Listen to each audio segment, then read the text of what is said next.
Hola Ricardo, buenas noches. Bueno, tal como adelantaste, vamos a hablar de un tema que está generando mucha tensión con un sector, que es con el sector agropecuario, que es la afirmación primero de un viceministro y después del propio presidente diciendo que iban a tomar algunas medidas, digamos, entre comillas, en defensa de la mesa argentina, de los argentinos, de los alimentos, ¿no?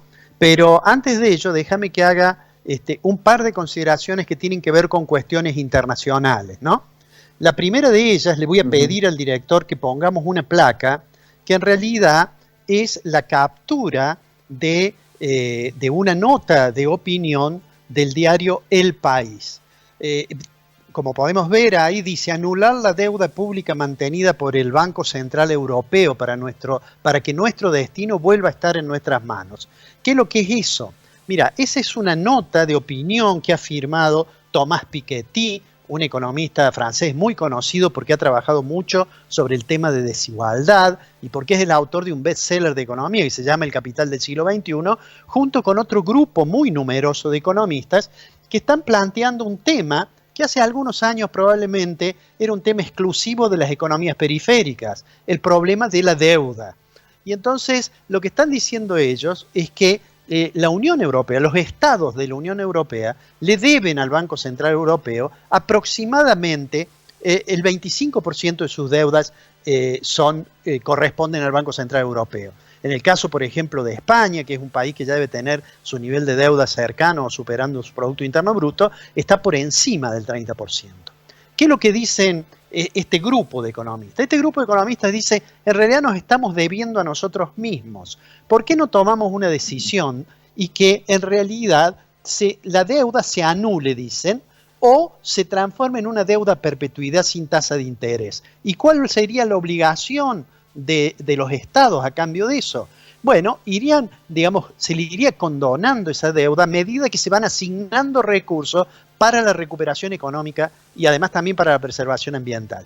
Bueno, esto ha dado lugar a un debate muy importante. De hecho, quien fuera directora ejecutiva del Fondo Monetario Internacional, que ahora es la presidenta del Banco Central Europeo, Christine Lagarde, ha dicho que eso no se puede, que eso es ilegal. Bueno, hay un debate en Europa, pero simplemente lo señalo para decir, y sin perjuicio que en algún momento podemos entrar a ver el detalle de la propuesta, digo, simplemente para decir que el tema del endeudamiento, esta crisis que generó la pandemia y de alguna medida también lo que venía de la crisis del 2008-2009, ha hecho que estos países, los países centrales, tanto los más desarrollados como los menos desarrollados dentro de la Unión Europea, enfrenten ese problema de la deuda, algo que nos era más o menos familiar a los países menos desarrollados, ¿no?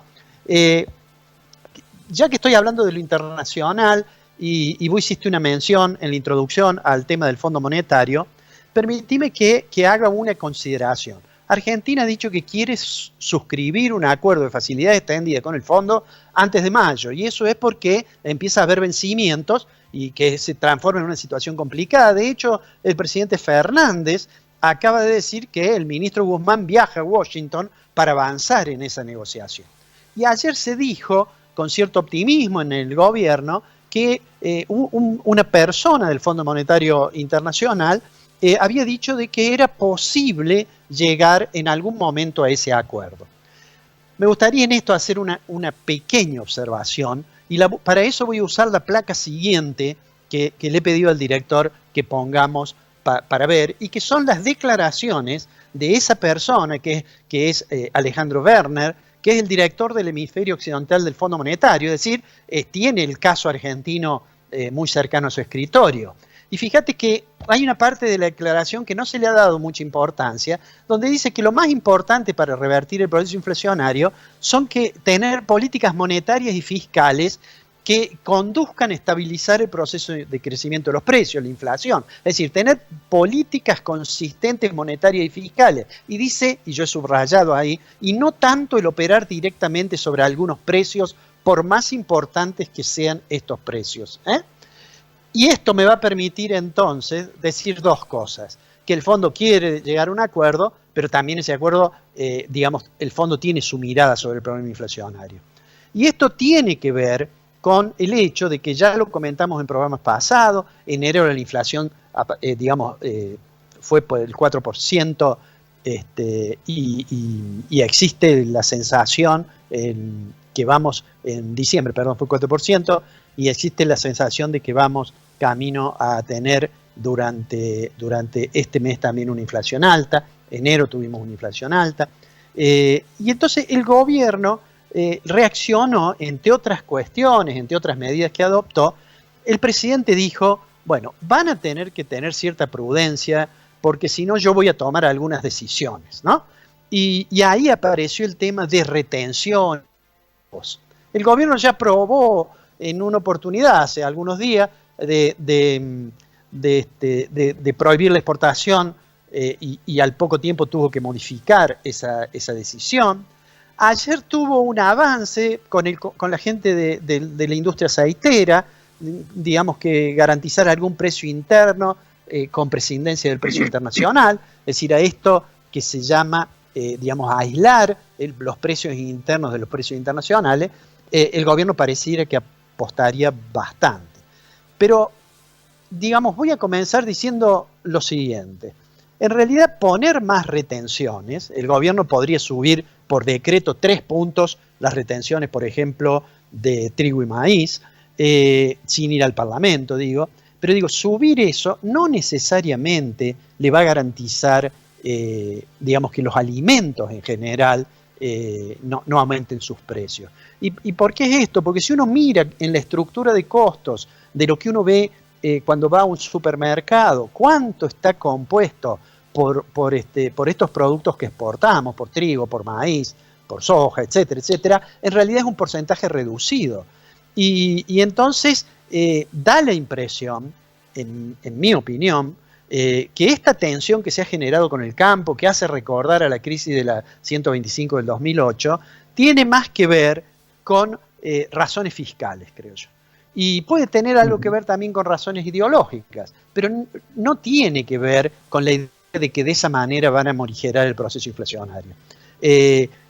Ya de hecho ha habido una reacción muy fuerte de los representantes del sector rural y de algunos dirigentes políticos. En el caso de Córdoba, un legislador que conoce el sector agropecuario, pero que es un legislador que responde al gobernador, al contador Schiaretti, este legislador ha expresado, es Carlos Gutiérrez, ha expresado que el valor de la producción del campo no determina los precios de la góndola. Como una forma de decir, esto que están diciendo que van a hacer, en realidad no resulta conveniente. Lo concreto es que mañana, a la siesta, el presidente va a recibir a la mesa de enlace. Al margen de lo que suceda allí, está claro que la situación con el campo es en una tensión muy fuerte. Me da la impresión que algunos funcionarios del gobierno ven en el aumento de los precios internacionales la posibilidad de mejorar los ingresos fiscales. Mira, te voy a hacer un recordatorio de algo que muchos de los que creen que es una buena idea poner las retenciones podrían inspirarse en las ideas de quizás el más agudo de los pensadores liberales clásicos, economista clásico inglés, que fue David Ricardo. David Ricardo enunció una teoría de la renta de la tierra y decía, en la medida en que la demanda aumenta, el precio aumenta. Cuando el precio aumenta, en realidad, el dueño de la tierra puede cobrar una renta más alta. Y entonces él decía, lo que hay que hacer, en su mirada liberal, era permitir que Inglaterra importara trigo, porque ese iba a ser trigo sin renta. Pero lo concreto es que lo que hace la retención es apropiarse de una parte de la renta, pero no necesariamente determina el precio, aún en una economía que exporta productos que son base para la elaboración de alimentos. Sintetizando esto, Ricardo, me da la impresión que así como hay una decisión que vos mencionaste de subir la deducción para que el impuesto a las ganancias afecte a menos asalariados y a menos jubilados, que significa un costo fiscal que vos mencionaste del orden de 40.000 millones, en realidad me parece que por otro lado están buscando la forma de mejorar las cuentas públicas. ¿Y por qué? Y acá voy a lo del Fondo Monetario. Porque cuando se siente Guzmán a hablar con el Fondo Monetario, le van a decir, bueno, ¿cuál es el sendero que camina hacia el equilibrio fiscal. No digamos que usted va a hacer un ajuste violento y que va a reducir el déficit de un año para otro, pero muéstreme cómo mejora el perfil de las cuentas públicas. Me parece que en eso estamos. Esta discusión con el sector rural no le hace nada bien, porque los productores en realidad empiezan a tener miedo de que vaya a haber medidas que le afecten su ecuación, su rentabilidad. Y eso, sin lugar a dudas, no en el corto plazo, pero en el mediano plazo, puede afectar las decisiones y terminar afectando el volumen de producción. Ya tuvimos la experiencia cuando estuvo Moreno, que prohibió las exportaciones de carne, tuvimos la experiencia que perdimos, no recuerdo, 10 u 11 millones de cabezas. Esperemos que no volvamos a incurrir en ese error y que haya un poco más de racionalidad en el proceso de toma de decisiones económicas. Bueno, Alfredo, nos encontramos la próxima semana. Te mando un abrazo.